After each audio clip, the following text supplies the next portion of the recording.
Assalamualaikum warahmatullahi wabarakatuh. Apa kabar anak-anakku semua? Semoga selalu sehat ya. Baik, bertemu lagi dengan Pak Irfan. Pada kesempatan hari ini kita akan belajar tentang perubahan sosial budaya dan globalisasi.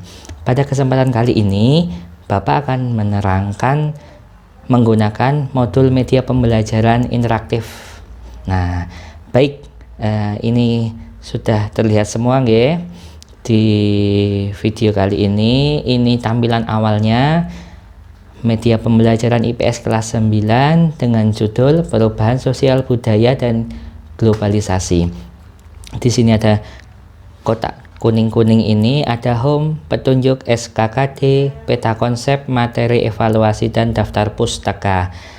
Ini langsung mengeling ke mana yang kita klik ya, sama kita home. Berarti di sini kemudian kita menuju ke petunjuk penggunaan media pembelajaran interaktif IPS pada hari ini.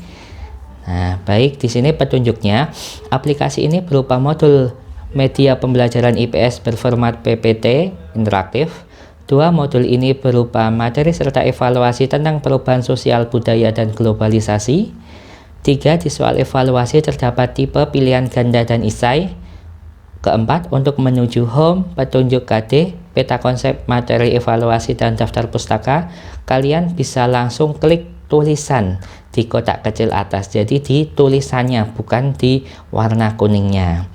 Terus ada tanda seperti ini di bawah ini untuk menuju slide sebelumnya. Tanda merah panah kanan ini untuk menuju slide selanjutnya. Kemudian tanda rumah menuju ke home, ke slide pertama. Kemudian tanda X ini menuju slide terakhir. Gitu ya.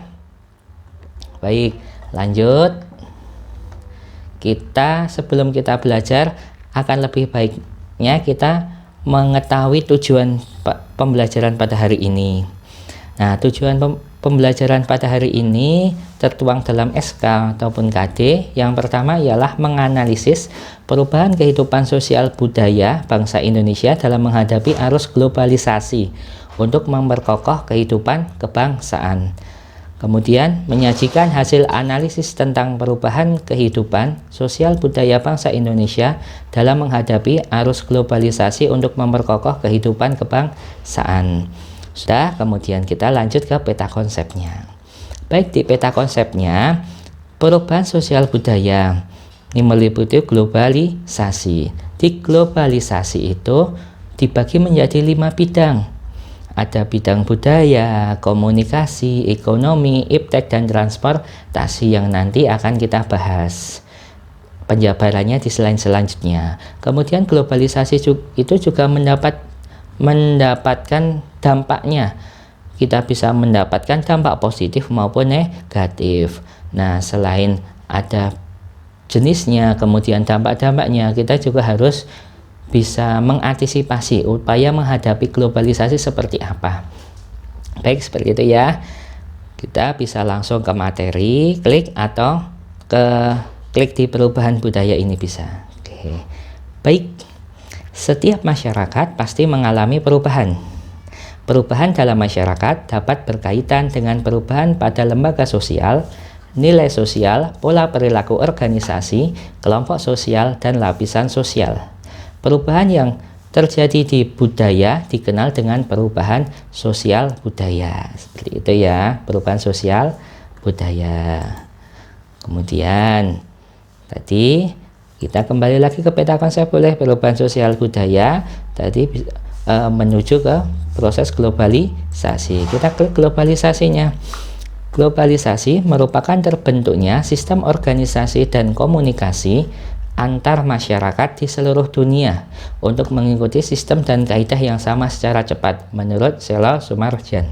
Kemudian juga globalisasi juga bisa diartikan menjadikan seluruh bangsa dan negara di dunia semakin terkait, mewujudkan suatu tatanan kehidupan baru dengan meniadakan batas geografi, ekonomi, sosial, dan budaya.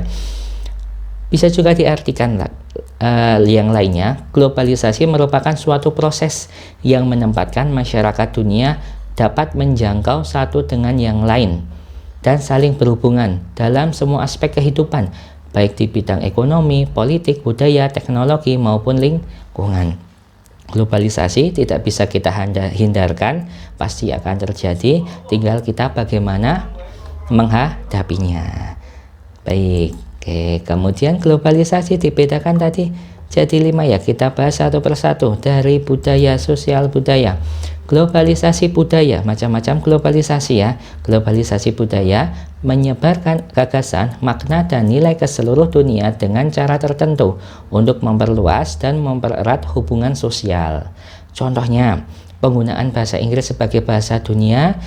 Jadi mau nggak mau, sekarang sudah mengglobal, sudah mudah terhubung dengan orang lain, dan bahasa Inggris digunakan sebagai bahasa resmi. Akhirnya kita juga mau nggak mau harus bisa menggunakan bahasa Inggris untuk komunikasi. Kemudian munculnya berbagai jenis tari kreasi baru yang merupakan kombinasi tari daerah dengan tarian luar. Itu yang tadi globalisasi secara budaya. Kemudian kita lanjut globalisasi dalam bidang teknologi komunikasi.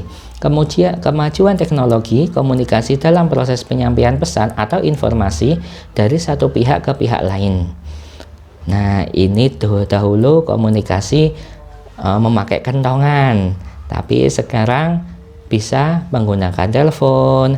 Kemudian dulu berkirim, menyampaikan pesan ke saudara kita, keluarga kita yang jauh, kita memanfaatkan surat. Sekarang kita bisa memanfaatkan internet.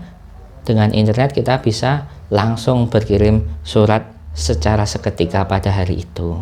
Itulah globalisasi komunikasi, kemajuan di bidang komunikasi yang semakin mengglobal. Selanjutnya, globalisasi ekonomi. Baik, globalisasi ekonomi itu apa? Suatu aktivitas ekonomi dan perdagangan secara global dan terbuka. Dunia menjadi satu pasar yang terintegrasi. Contohnya, ada namanya Asia Free Trade Area, ada European Community, ada masyarakat ekonomi ASEAN.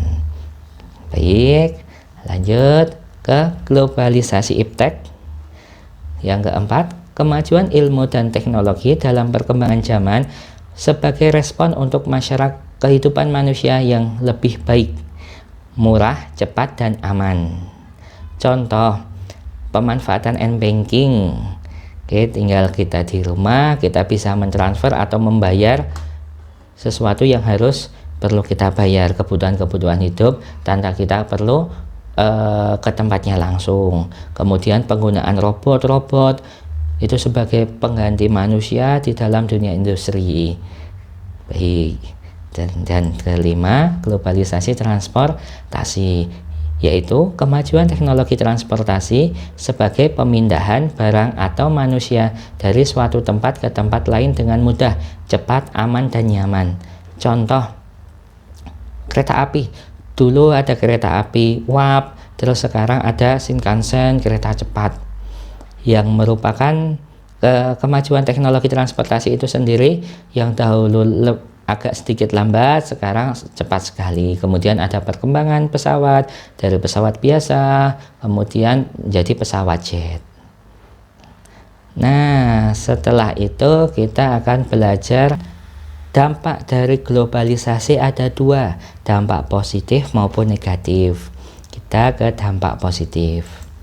Baik, dampak positif yang pertama, ilmu pengetahuan dan teknologi semakin berkembang.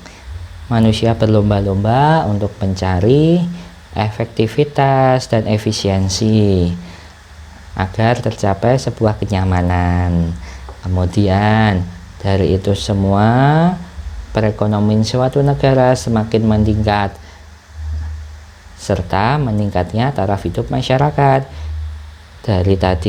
Dari mereka pengetahuan dan teknologi semakin berkembang, kemudian efektivitas dan efisiensinya semakin meningkat, otomatis perekonomiannya akan terdongkrak, kemudian taraf hidup masyarakatnya juga semakin naik.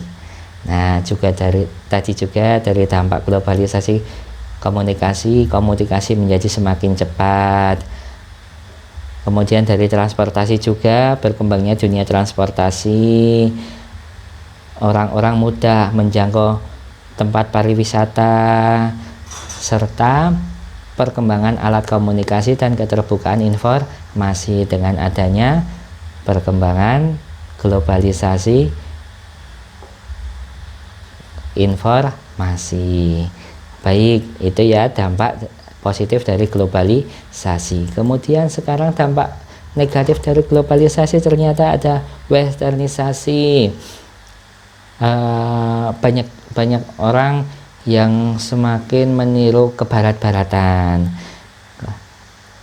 gaya hidup barat mereka tiru tanpa disaring. Kemudian demoralisasi, mereka melihat idolanya ataupun orang-orang luar bisa seperti itu, terus mereka juga ingin melakukan yang sama, padahal belum tentu hal tersebut bagus untuk diterapkan di negara kita. Kemudian kesenjangan sosial ekonomi, yang kaya semakin kaya, yang miskin akan juga semakin miskin. Tingkat kriminalitas yang semakin tinggi dari dampak kesenjangan sosial itu. Kemudian pencemaran lingkungan, karena tidak dipungkiri teknologi ada yang sudah ramah lingkungan, tapi juga ada yang teknologi itu menyebabkan pencemaran lingkungan. Kemudian kenakalan remaja, mereka lihat dari luar negeri ataupun melihat idola-idola mereka yang sebenarnya itu salah, tapi mereka mencoba-coba. Dan yang ketiga, individualisme yang semakin tinggi, kebersamaannya semakin berkurang karena globalisasi. Terus bagaimana Pak kita mensikapi dampak globalisasi itu agar bisa baik buat kita dan juga kita bisa mereduksi dampak negatifnya? Baik. Nah, kemudian di sini ada upaya menghadapi globalisasi. Yang pertama, kita harus meningkatkan kompetensi diri agar diri kita berkualitas, kita bisa berdaya saing, bisa punya daya saing dengan orang lain. Oke. Kemudian menerapkan sifat terbuka dan perubahan akan perkembangan. Kita tidak boleh tertutup, kita menerima dengan tangan terbuka kalau ada informasi-informasi terbuka ataupun ada sudut pandang yang baru. Ya, kita juga belajar. Ininya kita harus mau belajar. 3, mempunyai filter diri. Jadi tidak semua yang baru dari luar itu baik buat kita. Kita harus memfilter apakah itu baik atau itu tidak baik. Dan yang keempat, menjadikan suatu tantangan menjadi peluang untuk kemajuan diri. Jangan minder, jangan takut, ubah tantangan yang ada di depan dari dampak globalisasi itu menjadi peluang. Itu ya. Nah, baik, itu adalah tadi materi mengenai perubahan sosial budaya dan globalisasi. Kemudian kita beranjak ke evaluasi ke soal. Evaluasi ini ada Bapak berikan 10 soal, 5 soal esai dan 5 soal pilihan ganda. Coba yuk kita bareng-bareng. 1. Suatu proses yang menempatkan masyarakat dunia dapat menjangkau satu dengan yang lain atau saling berhubungan dalam semua aspek kehidupan, baik dalam bidang ekonomi, politik, budaya, dan teknologi maupun lingkungan disebut apa yuk? Baik, globalisasi. Coba cek. Benar. Oke ya, nomor 1 benar, globalisasi. 2, kembali ke 2, langsung bisa kan? Langsung menuju 2. Bentuk-bentuk globalisasi tadi terbagi ke dalam, tadi ada budaya, ekonomi, kemudian transportasi. Berapa? 3 ya. Coba kita tengok di peta konsepnya. 1, 2, 3, 4, 5. Oh, ada iptek sama transportasi, berarti ada 5 ini. Nah, ada 5. Benar, 5 bagian. Lanjut ke soal nomor 3. Perubahan dalam masyarakat dapat berkaitan dengan perubahan pada lembaga sosial, nilai sosial, pola perilaku, organisasi, kelompok sosial, dan lapisan sosial disebut perubahan sosial budaya sepertinya. Bismillah. Oke, baik, lanjut. Soal ke nomor 4. Perubahan penyampaian pesan dari surat menjadi SMS merupakan contoh dari globalisasi komunikasi. Oke, benar ya. Lanjut soal nomor 5. Westernizasi, individualisme, dan kriminalitas merupakan dampak negatif dari globalisasi. Oke, baik. Ya, benar ya. Soal nomor 6 sampai 10 Bapak buat pilihan ganda. Suatu proses sosial yang di dalamnya kendala geografi terhadap pengaturan sosial dan budaya menjadi surut semakin sadar bahwa pengaturan tersebut menjadi semakin surut. Merupakan pengertian dari apa ini ya? Bapak coba globalisasi ya. Jawabannya benar, globalisasi. 7. Proses penyampaian pesan atau informasi dari satu pihak ke pihak lain merupakan pengertian dari komunikasi. Oke, baik. Dan lanjut nomor 8. Contoh globalisasi di bidang ekonomi adalah bidang ekonomi perdagangan bebas, cek. Oke, benar kan? Lanjut. Dari apa? Lanjut ya, nomor 10. Bentar, tadi salah ngeklik evaluasi. Baik, nomor 10. Salah satu upaya kita dalam menghadapi globalisasi adalah meningkatkan skill diri. C. Oke, baik, nilai 100. Nah, seperti itu anak-anak, pembelajaran IPS dengan modul media pembelajaran PowerPoint interaktif. Semoga yang sedikit ini bisa menjadikan anak-anak semakin mudah belajar IPS dan senang belajar IPS. Baik, untuk selanjutnya silahkan dipelajari lagi PowerPoint interaktif dari Bapak. Ini nanti akan Bapak bagikan, kemudian nanti akan ada soal-soal dari Bapak yang akan Bapak kirim di Google Form, gitu ya. Baik, terima kasih. Ini Bapak tutup. Terima kasih, sampai jumpa. Wassalamualaikum warahmatullahi wabarakatuh.